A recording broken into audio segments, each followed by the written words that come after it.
You're on.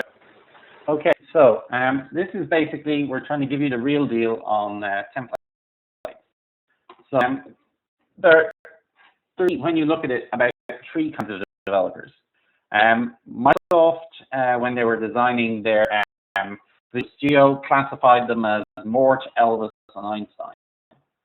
So he's your opportunistic developer. He likes the quick work solutions for immediate problems, and he'll go and he'll just hack something out, whatever way he to get the job done. So to get the job done, it's going to be how he gets it done. It work for now, and it may not work in the future. And anyone else coming at it is just going to be going and more if they have to try and figure out what it was he was doing. And he's going to think about the problem. He might even take a few attempts at something and throw them away. He creates those attempts just to throw them away, by the way. He come up with some magic thing that does everything in one go, in one fell swoop, and is a thing of beauty to behold. It'd be brittle. But who knows whether it works? Who knows how it works? Who knows what it does?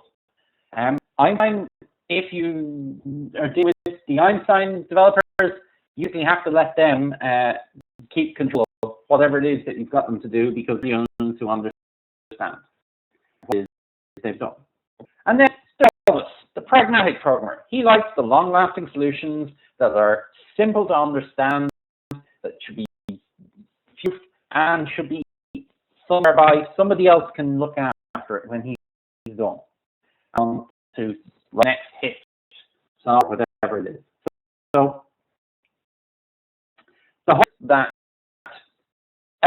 if he's managing a Jenkins instance, he loves templates. It's quick writing a plugin. It updates the template. All the jobs that are based off that template are updated.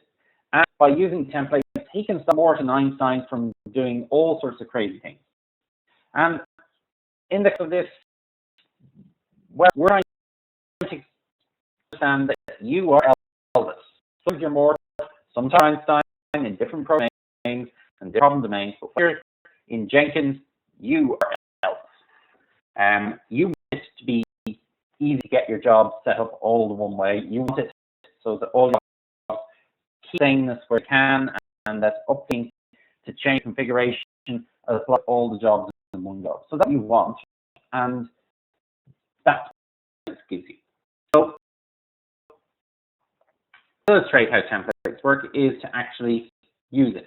So the thing is to make a builder. So it's a custom way to release stuff. And so you know the story, you need to do a whole bunch of random steps to get which gets wrong every time. So you want a simple build step which will appear on your screen as under the build section as, say, release software. But you don't want to write a plugin for that. So that's where the build step template comes in. It'll allow you to add in a build step. You haven't written a plugin, it's enough to do, and it's cool. So let's take a demo of that. So if I go over to a Jenkins instance, let's say I'm going to go to templates. I'm going to new template. I'm going to call this release software. And another template I want. I'm going to go here, and let's say and this to the template configuration screen. Now, you've got some pieces of information about the template that you have to provide. So the display is what actually comes up when you're installing the template and adding it as a build step. And then the description is the help. So let's say releases the software to the FTP file or whatever it is. You have fancier bits about templates that allow you to have templates inherit from each other and all this sort of stuff. Worry about that for the moment. We just want a simple template. Add an attribute. In this case, it's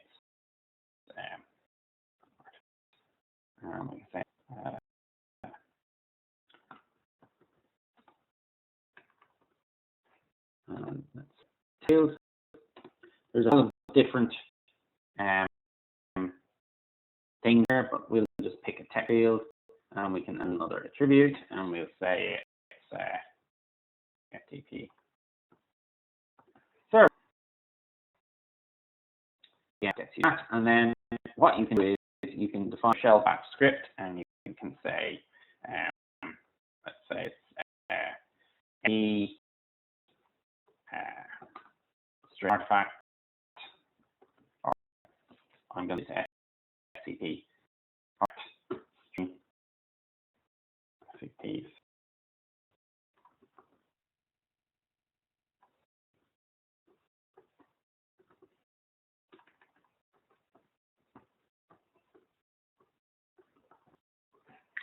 So release command, and then maybe there's some other things you've got to do, like you might have to send mail.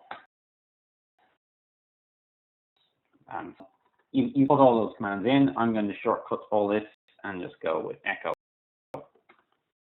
FTP. In there, close that, and change this back.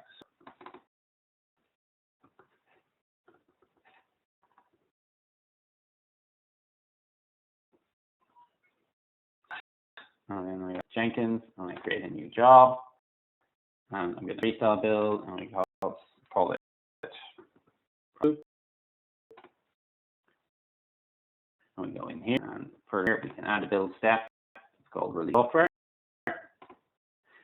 The app that we added before, so I can call this is 10.0.0.1. Let's say. And this, unless things very wrong, it's saying foobar 10 diff foobar. So it actually got the appropriate commands in my environment to actually go and do what the FTP or whatever, it would have transferred that. And you can build as complex or as simple as you want. We can pick another template. So we can create a new template for a build type, and let's say it's standard build. And here I'm going to do this one, a groovy template transformation. Let's steal some text, which prepared. So I just need some XML. So this is the XML that gets instantiated for that template into your job type. And I save that.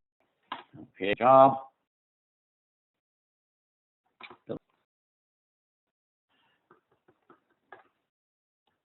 And we'll code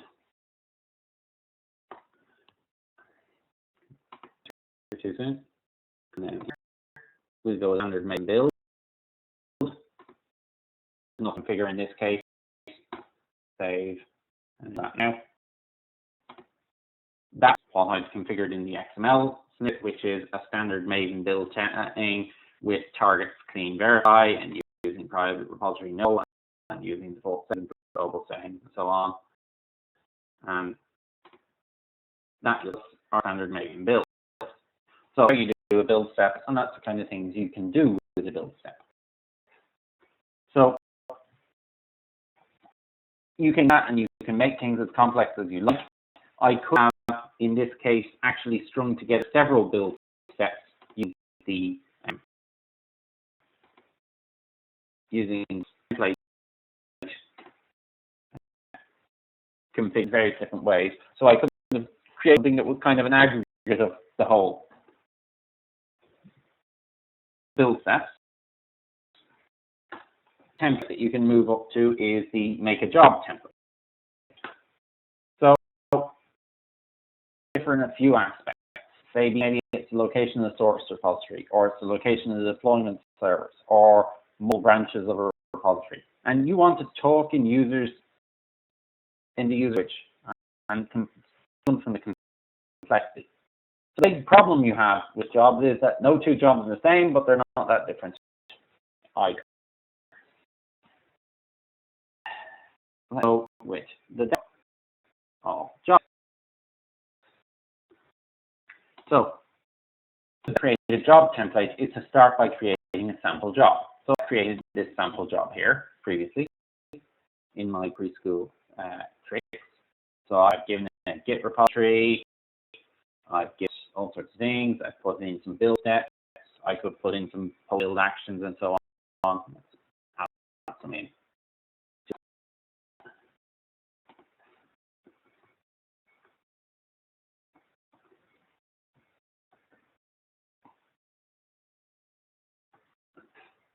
And we'll prints, and we'll say fingerprint archived artifacts, because that's a good thing to do. And we can build job again, just to do this build. Doing all its fun stuff.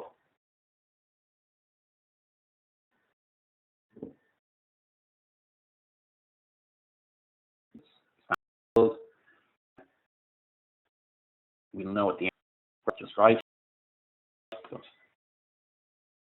So we go to new job template. Template. And we'll say standard Maven job.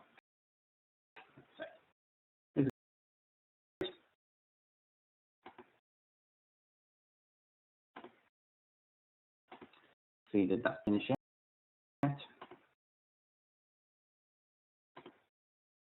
Still good. All right. So it works. So for place, there's an attribute you have to have, which is called name. Add an attribute. Today we'll have component from the script is going to be more.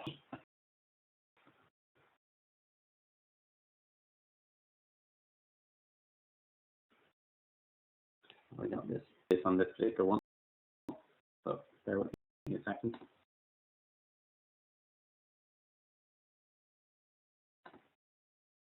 Right, so all the time being. So let's go with name. I'm going to another attribute, and I'm going to call this one user. I'm going to give it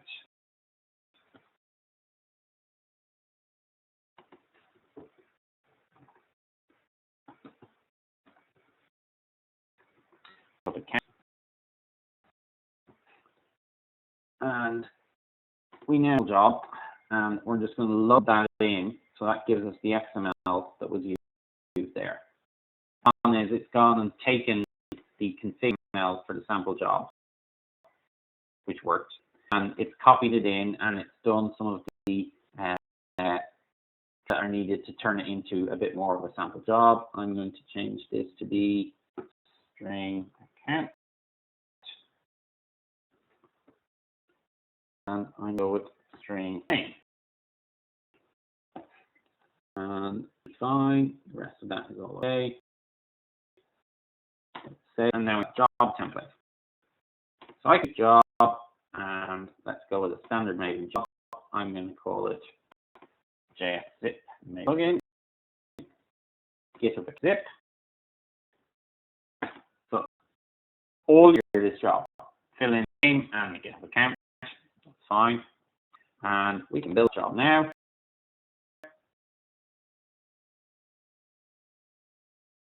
And there, and doing the exact same thing that we had before.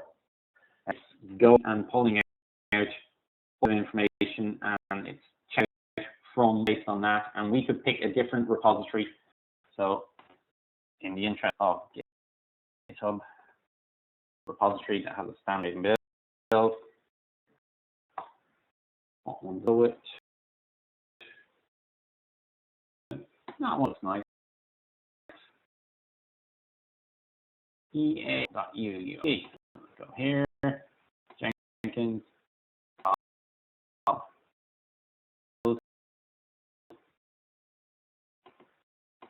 Call it IO-UUID.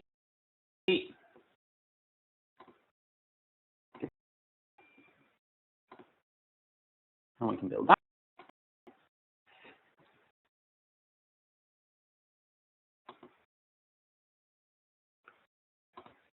It's going and checking out that repository instead and going and doing the build of that. So you can see how job types are really nice.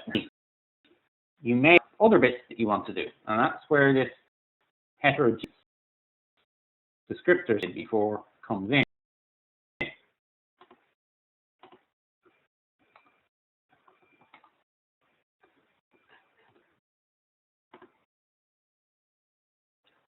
So if job load in, now let me see if I can capture the bit on after.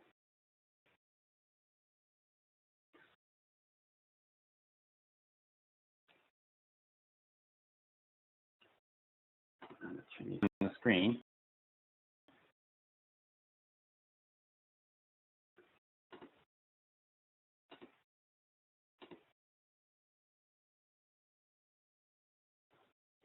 There's the one after.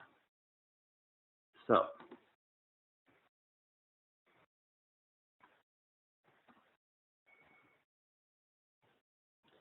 now in this, I should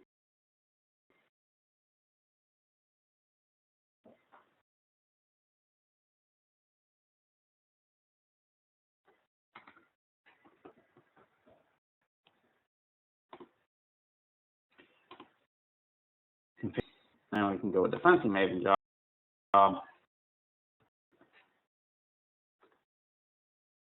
Okay, and now we've got source control, and I'm going to pick it maybe version, or maybe it's Git, or maybe it's CVS.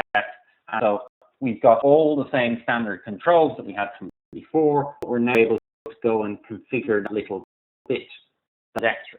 And similarly, you could create a template which allowed you to add in build steps after you got the bits that are standard for your particular job template.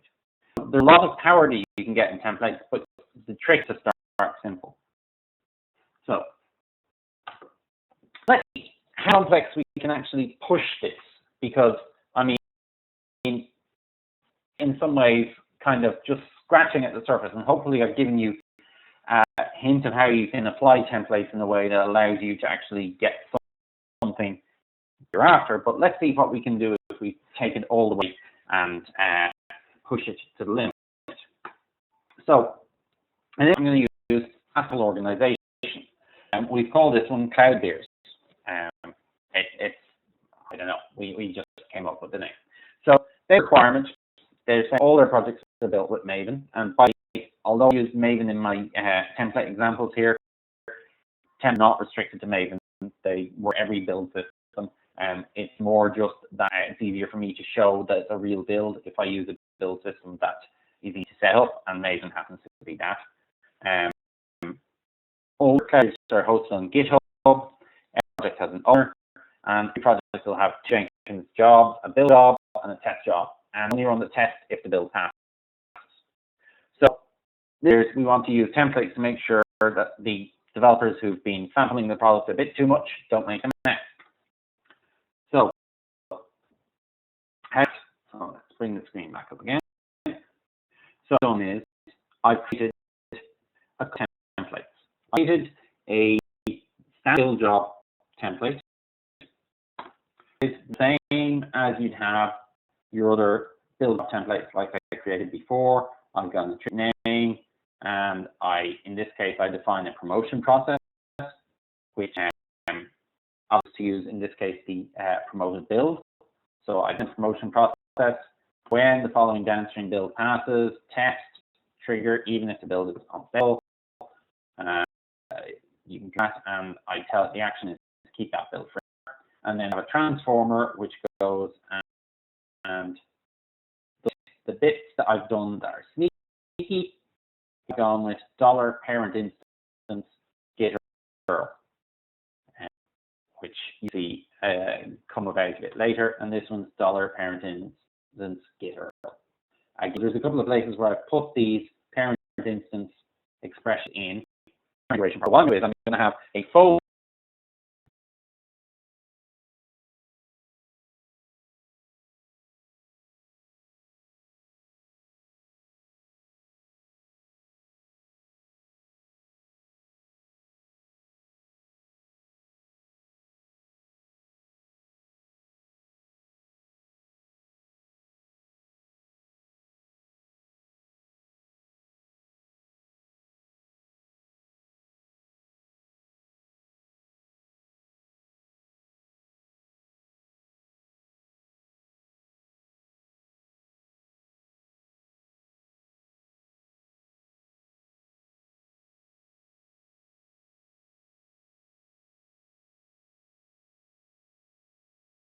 project has some stuff in, and the basic project has some less stuff in there.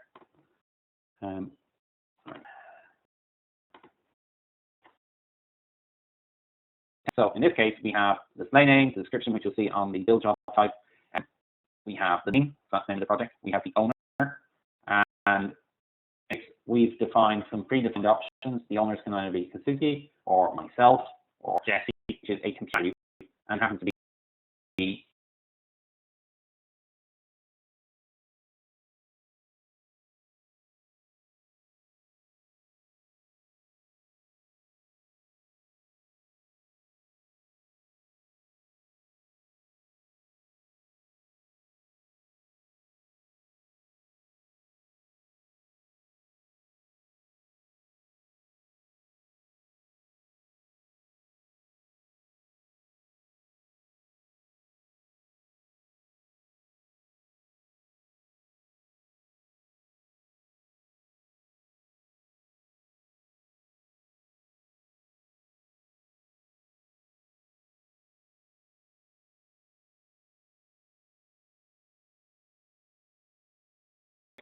a lot more lockdown.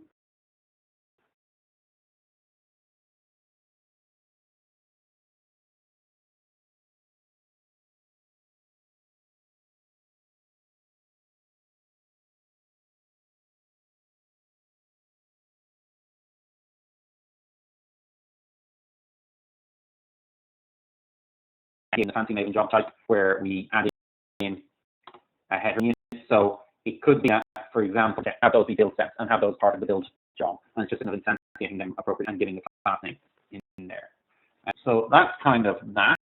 I don't know whether or not you think I've got declared victory on Jenkins and the complexity with templates.